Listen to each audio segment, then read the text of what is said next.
నమస్తే అన్న, అందరికీ నమస్కారం. కువైట్ లో వాట్సాప్ వాడుతూ ఉన్నారా? అయితే చాలా జాగ్రత్త అంటూ కువైట్ అధికారులు కువైట్ లోని ప్రవాసులు మరియు కువైటీ పౌరులను హెచ్చరిస్తూ ఉన్నారు.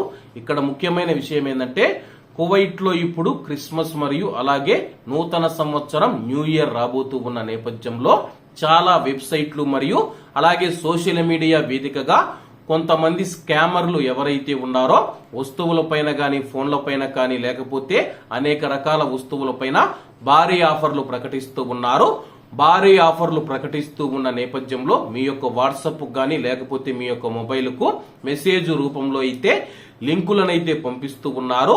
ఆ యొక్క లింకుల పైన కానీ క్లిక్ చేస్తే కానీ మీకు బ్యాంక్ అకౌంట్ ఉంటే మీ యొక్క బ్యాంక్ అకౌంట్ లో ఉన్న డబ్బు అయితే వెళ్ళిపోతూ ఉంది.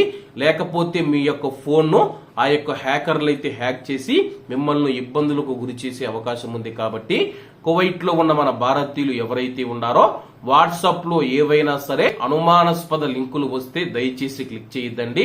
అలాగే మీకు పలానా సూక్ లో పలానా జమియాలో ఇలా ఆఫర్లు ఉన్నాయి, అలాగే మీరు ఈ లింక్ పైన క్లిక్ చేసి రిజిస్టర్ చేసుకుంటే మీకు 60 నుంచి 70% డిస్కౌంట్ వస్తుంది, లేకపోతే 90% వరకు డిస్కౌంట్ వస్తుంది. అతి తక్కువ ధరకే మీకు మొబైల్ ఫోన్లు అందిస్తామని చెప్పేసి చాలా మంది మోసగాళ్లు మోసం చేస్తూ ఉన్నారు. కాబట్టి కువైట్ లో ఉన్న మన భారతీయులు ఎవరైతే ఉన్నారో చాలా జాగ్రత్తగా ఉన్నానన్నా.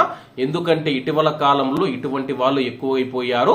సోషల్ మీడియా వేదికగా ప్రకటనలు చేయడం, ఆ తర్వాత లింక్ పైన క్లిక్ చేసే గానీ మన యొక్క వ్యక్తిగత డేటా మరియు మన యొక్క పూర్తి వివరాలు వాళ్ళ చేతుల్లోకి వెళ్లిపోతూ ఉన్నాయి.